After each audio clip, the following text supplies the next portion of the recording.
This is WCM's Park Update, a weekly show covering the outdoor hospitality industry, hosted by Ben Quiggle and Mike Gast. During each episode, you'll hear from special guests and campground experts on topics that will help your park flourish. WCM's Park Update is a production of Woodall's Campground Magazine. Hi, I'm Ben Quiggle, editor of Woodall's Campground Magazine, and my esteemed colleague is here, Mike Gast, former Vice President of Communications at Campgrounds of America Incorporated. And this is another episode of WCM's Park Update, which is sponsored by Bush Tech Safari. And our guest today is Jason Vaughan, Executive Director of the Pennsylvania Campground Owners Association. And I guess, Jason, how many campgrounds are members of the association? We have 220 members in Pennsylvania. Wow, that's quite a few. So is Pennsylvania a big camping state? Is there a ton of campgrounds? It is a pretty big camping state. Yeah, there's about 400 privately owned campgrounds in Pennsylvania, and then state parks as well. But yeah, Pennsylvania is certainly a big camping spot and camping destination, especially as we roll through the summer. Summer and fall are the big times up here. So are you having the same problems everybody else is having, that there just isn't enough camping? I think this year's been a little bit better. I think the campgrounds have done a little bit managing demand. There has been some growth in campgrounds this year too, which is in the last couple of years, which has been pretty new and pretty exciting to be involved in hearing about. So, certainly there's a lot of times where there are trouble getting campsites, but people do cancel, people do change plans. One of the things that we do, and just unveiled as part of our new website, is open sites thing for the consumers that we have on our website. But we actually had a record number of campgrounds participate in that for the July 4th holiday, and ended up that we started out with 6 or 8 of them and ended up with 18. So I would say there are campsites available. It's just sometimes when you get them. So, even to come in this weekend, we're like 7 or 8% of our members still have availability. There still is places to get campsites, but, again, sometimes it's difficult. I think sometimes people cancel a bit closer to dates and hold up inventory. So I think that does a little bit of a thing with that. But so how are your members sitting for ability to expand? Is there room out there for more sites? I think now it seems. There was a time I've been involved in the business from the campground side for as a second generation park. So for since the early 80s. And I would say that, most of the experience that I had then, and I went on the board of the association in right around 2000, that didn't seem until about 5 or 6 years ago that expansion or development in Pennsylvania ever was going to happen or happen that quickly. That it seemed that there's a lot of government regulation, a lot of steps and hurdles. But it seems that the last 4 or 5 years, that seems to have, opened up some. And, there is several big projects on. We have 2 parks that are being developed from scratch right now, one that just was developed from scratch. So that's all pretty exciting because that's something that we hadn't seen in the 80s, 90s, or the 2000s. So, but certainly the last 5 or 10 years that has started to change. I don't want to say it's nearly as easy as some other states as far as development, but, our members are pretty resilient and pretty strong, and, you do it long enough, I guess, and you get through. And I think part of this education process, I think we've been a lot more involved with legislators and communities, as our members have been as well. So I think that's part of that, when they educate the communities and, the officials as to what a campground is and what campgrounds offer, I think that's helped, move the projects along.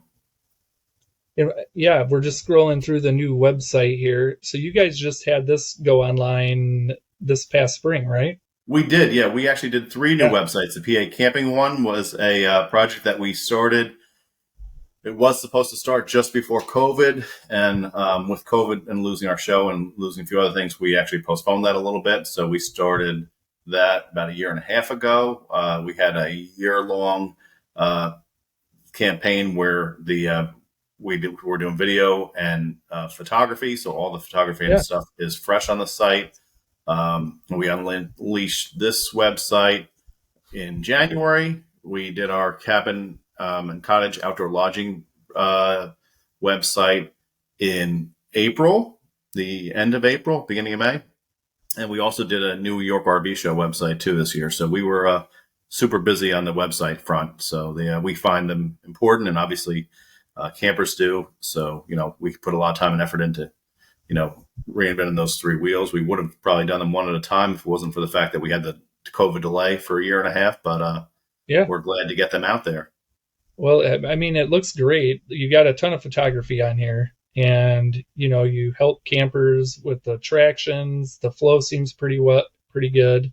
So, and then you've got your maps here, so people can kind of find out what Pennsylvania is like. You guys got a ton of different sections in Pennsylvania. I don't know. I guess you've got like the mountain, the hills. You've got like the Amish stuff. So there's just a ton to do. And then you've got like the Hershey's and Gettysburg and Philadelphia. So there's a lot of different like types of areas to go visit in Pennsylvania, which is there are. We even have our own shore. If you go up to Lake Erie, you'd think you were sitting at the ocean. So we can even say we have that. A little bit of everything in Pennsylvania. Yeah. I guess, how did your York show go this year? I guess the RV show that you guys put on with the Campground Association. Very good. Thanks for asking. We did. We were up about 38% in attendance this year from last year, so that was a super plus. We of course always run into a little winter weather. We had a little weather over the weekend, but not too bad. Better than last year. We also were able to incorporate a fifth building this year. So we rented out every building at the fairground. So in the last couple of years, since we've been fortunate enough to grow the dealer portion quite a bit, we've upped our square footage by about 40,000 square feet in the last 3 years. We added one building the first year after COVID when we reopened. And then, of course, this other building we just added this year, which was twice the size of the one we added a few years back. So we're excited. There's a lot for campers to see. We're traditionally the last show of the season, so it works out really well. People get excited because the dealers don't want to take those trailers home with them. Sales were up for sure. It seemed like there was a little bit more of a thing with getting loans this year than we had the last couple of years, but they still, knock on wood, had some pretty good sales numbers. So what do those attendees to the show look like? Are they new to RVing? Is this their first time around, or are they more experienced campers looking to upgrade? We generally get a lot of experienced campers. I mean, I would say that 75% of ours are experienced. We get a lot of families year out. We do a postcard campaign and a mailing campaign to people that have been there and done that. And, I think we get, half of our people have been there 2 out of the last 3 years. So, we certainly get that a lot. We get a lot of buyers at the shows. Being the last show of the season and the closest show to camping season, the excitement's up for sure, so we get that, but there are some new campers, and every year we get a little bit new campers. And I think we've seen a trend for that to actually increase, as well as the, market has kind of expanded some. So, there's a pretty good mix. Are you seeing a lot of park owners in the state, like expanding or looking to purchase additional campgrounds or doing anything like that? We are. It seems this year, the existing park owners and the ones for sale are probably a little bit less than last year. Last year it seemed like every day we were answering the phone from somebody looking for a campground. But certainly the demand is still pretty high. We have a couple of park owners that own multiple parks that are looking. Of course, we talk to even still a lot of, more traditional mom and pops that have called looking for parks and campgrounds. We don't go a week at the association without somebody asking about, a park for sale or about, expansion availability or buying a thing. So, the demand is still certainly up. I think it's a little bit down from last year. Last year seemed like, every day we had somebody. So with that influx of new owners, has that changed what your association does as far as services to owners? We have changed in the last few years. We've, expanded some other member benefit areas and discount programs that we had not been involved with for the first 37 years that, the predecessor was there, or the first 2 or 3 that I was there. So we've, now we're working with 8 different member benefit providers that offer discounts and specials to our members, and, dedicated support services for them for their products. So that's been a change for us for sure. And I think, a lot of that's driven by what the members want. That's something they've, been looking for. We've changed with some of our distribution ways. We traditionally only did camping shows. And now, over half of our directories go to ways and means and places that they didn't go before. So, we've seen some excitement with that, with trying to keep up with what the members are looking for. And of course, it's a constantly changing thing. So hopefully we keep working on those benefits and those offerings for them. But that has been something that we've certainly changed and worked on, because it's something that the newer members and even the existing members have really looked for. How does the outreach go to engage with those new members? I guess, how do you guys go about doing that? We do that both from the association side and from our board side. We have a membership committee that's headed by Melinda Kohler. If anybody knows her, I think she's pretty popular in the industry. Real nice. She just finished her OAG last year. She's in charge of our membership committee for the last 3 or 4 years. She reaches out to them. We have a 45-page package we mail to them, and of course we call from the association side, and then we call to make sure a regional director will then call them too, to make sure that they're invited and understand when our fall and spring regional meetings are, and of course the convention as well. So we do it from all angles, I guess, or try to do it from all angles. Yeah. We're seeing a lot of corporate ownership come in. Do you see that change in Pennsylvania as well? Or, there's still a decent amount of private parks? Are you seeing more go towards investment groups and like places like Sun Outdoors and some of those bigger players, I guess? We have seen definitely an influx of corporate parks. We're about 15% of our parks are corporate parks now. 85% are not corporate parks. They may own multiple parks, but that are families. That has been a shift. I think 4 years ago, we were only at like 5%. So, it has kind of tripled, but, Pennsylvania still is mostly owned by individuals or an individual family that may own 2 or 3 or 4 campgrounds, but still family driven. We have one campground that's Sun right now that's a member, and another park that they were in the midst of purchasing, but we do have some other corporations in Pennsylvania. We've seen them pop up, and there certainly seems to be the corporate demand, but maybe less than some of the places like New Jersey or Florida that have seen, super influx, I would say, of percentage wise. So what do you think the trending is going to look like? What's your association look like? And what's camping in Pennsylvania look like in 5 years? More campgrounds, less campgrounds? Right now we're on trend for more campgrounds. Not that we got the 2 underway now, one that just developed, and I know of 4 or 5 other places that they're talking about a campground. So I don't think it'll be a huge uptick in the number of campgrounds. As far as the campgrounds go, we have a half dozen campgrounds that are in the middle of expansion projects for campsites. The state of Pennsylvania is also talking about that for their state park system. But we do also have a lot of traditional campgrounds that have cut campsites to make them larger make them larger for larger units.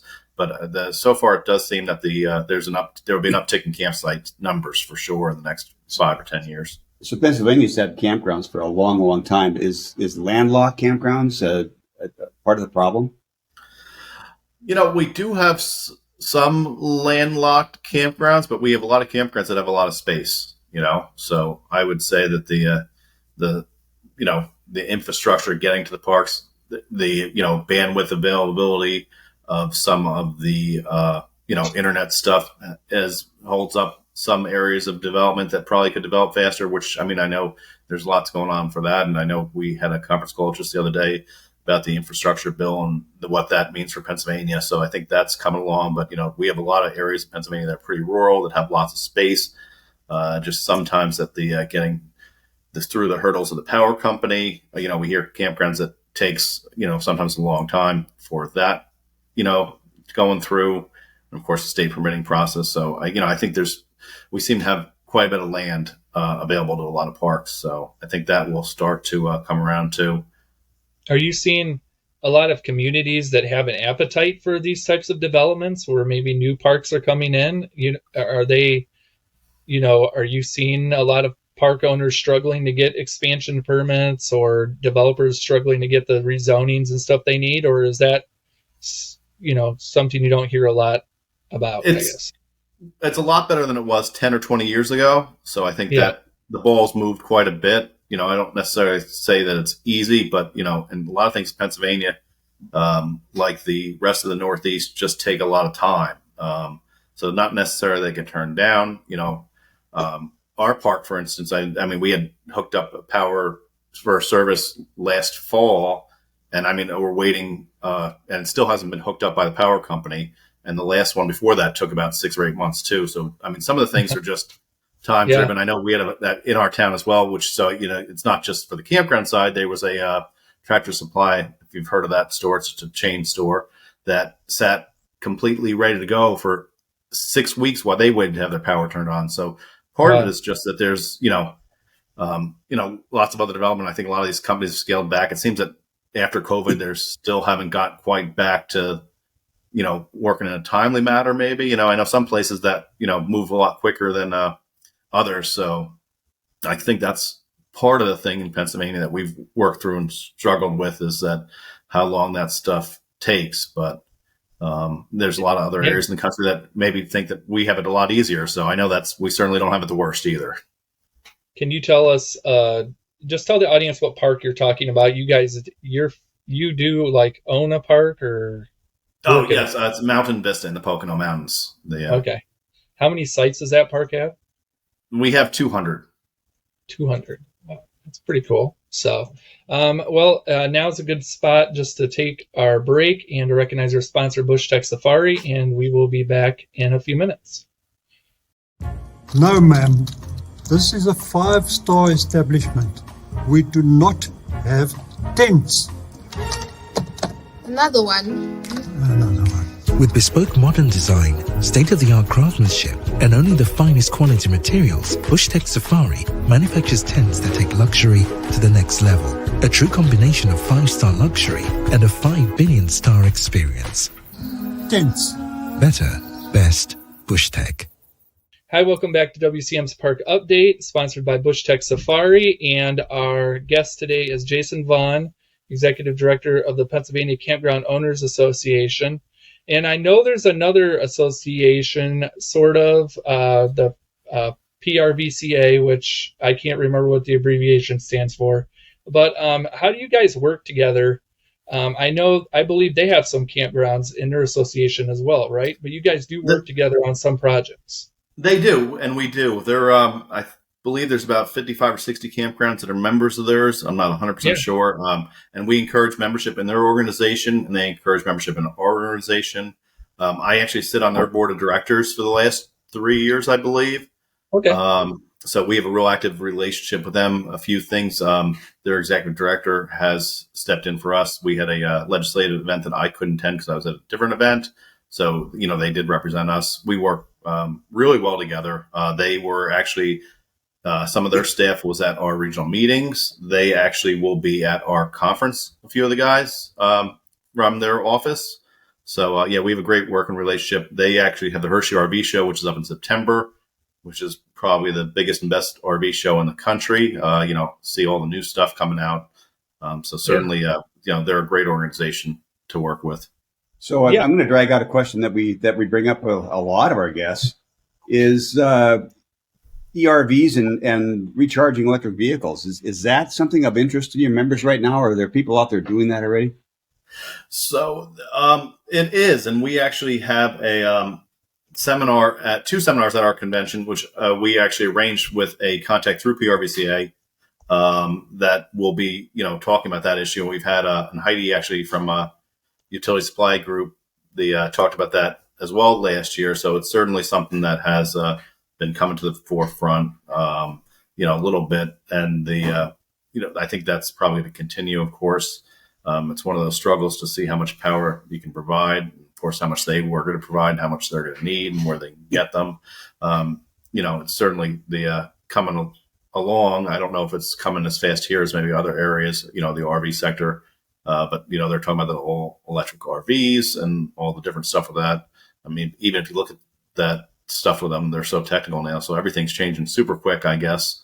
But it is something that we've talked about. And I think they had at the RVIC convention. Is it last year or the year before as well? Yeah, I mean, they had a panel last year. They've done a couple things for like 2 years in a row now. And we also, there's also that infrastructure money. Is that something that you guys have heard about at the state level as far as being able to get any funds to maybe help install EV chargers? So far in Pennsylvania, there hasn't been much talk about us getting any of the money or where that money is going to go.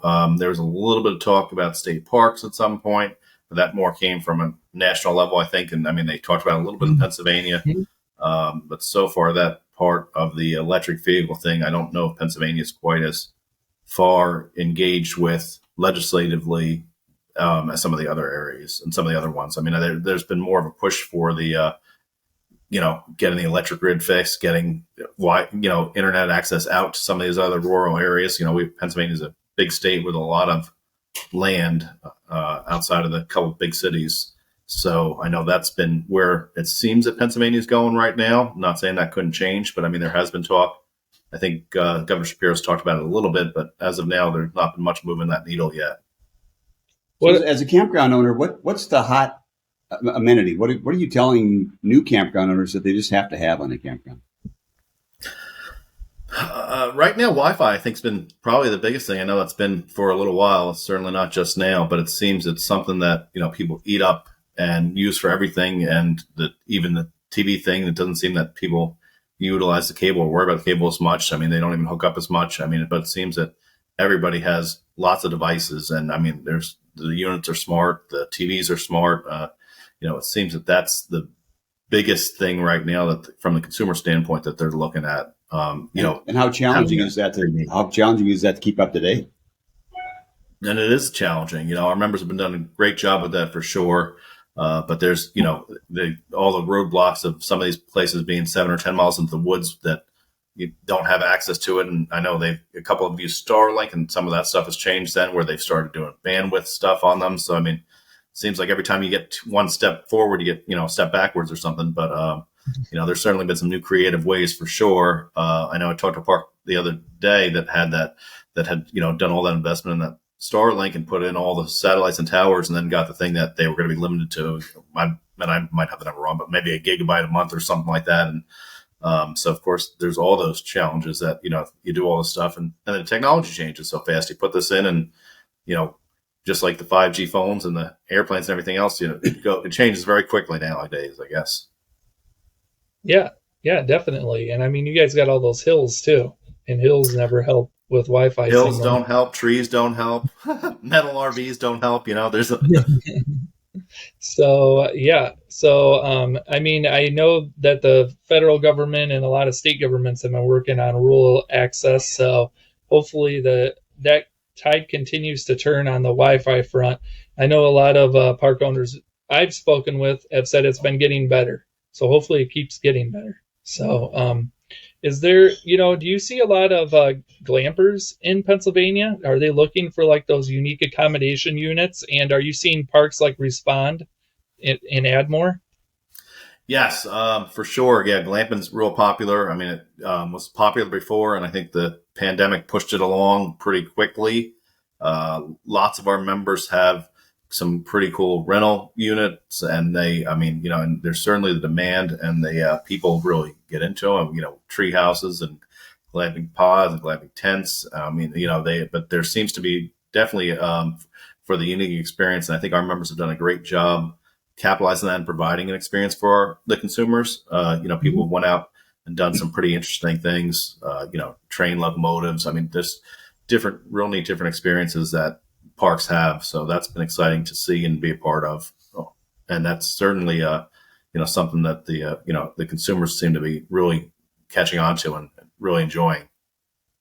What about like year-round camping? I know you guys, especially up in the hills, can get pretty rough winters. I guess, are you seeing park owners interested in staying open longer or year-round? I think we probably have 25 or 30% of our members that are open year round. I mean, so there is, certainly some demand. There's certainly some camper demand for that. And that's different areas are definitely driven. There's some more parks down the southern part in Lancaster than there are probably in the northern part, but we do have parks, in different areas of the state. Some of the areas it's just super difficult because of the snow and the terrain and the ice and all the other, not so fun things. And just the cost of, doing business in the winter, to keep open and keep that stuff open. We had a park that had been doing it for a long, long time. And it's just, when you add up the cost of heating a half dozen bathhouses and stuff like that for the demand, And some of the areas have more demand. It's hard to get consumers sometimes in an area where the roads might not be the best or the roads might not be maintained the best in the snow either, to go camping. But, we have some great areas and some areas closer to where the highways and stuff like that where, year-round camping is certainly, an option.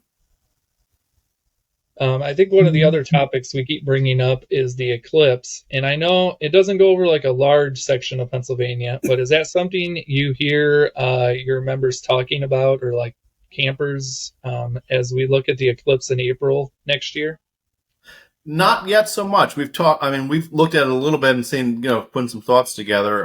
But as far as yet now, I don't think I've seen a couple campers talk about that weren't open at that time, or maybe talking about doing some things, but so far, it's been a little bit light. I think I probably would assume that once fall starts rolling around, it'll be something that they get more engaged with, I think, and start talking about. But so far, it's been a little bit light on that subject, I think, so far. It's been one of those. I think associations have a real role to play in that, because there's been, the experience from the last time, and I was still in business with KOA at the point.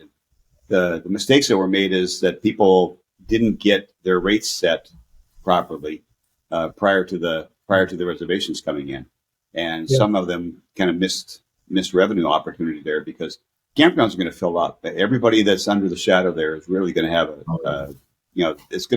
it's not that you have to market the campers in. It's more about pricing correctly and fairly. I mean, you don't want to gouge either, but towards the tail end there, people were willing to park along the side of the roads at the campgrounds just to have a place to park. Yeah, just a place to be there. Yeah, I mean, it should be pretty interesting. I know people are willing to drive long distances.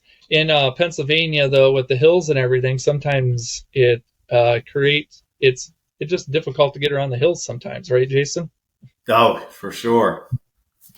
So I know my grandparents live up in the hills in Pennsylvania, and it just takes longer to get places because you got to go around all these hills. So, but I guess, looking ahead to the rest of this year and into 2024, do you anticipate like the energy in the camping industry to just remain the same, to stay at the level it's at now? It seems like everybody's been wanting to get outdoors for like 3 to 4 years now. It's just been really popular.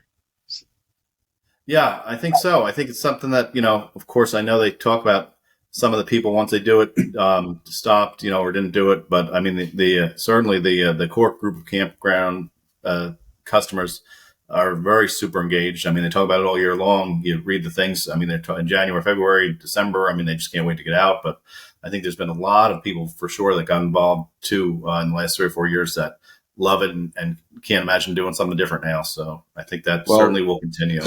Between running a campground and running an association, you must be not getting any sleep. So is it harder to run a campground now than it was 5 years ago? A little bit, I would say yes, but but nothing's easier though, do you guys have issues finding workers at your park, or has that been pretty smooth for you? Up until this year, I think it was definitely, an issue. We've knocked on wood. It seems to be getting a little bit better in Pennsylvania. I think I do know, I sit on a couple of committees in the State Restaurant Association. I know it's something that it seems that this year is not, that it's maybe not back to the way it was, but certainly gotten a lot better than it was the last 2 or 3 years. I mean, the last 2 or 3 years certainly were a struggle for sure. Yeah. Yeah, definitely.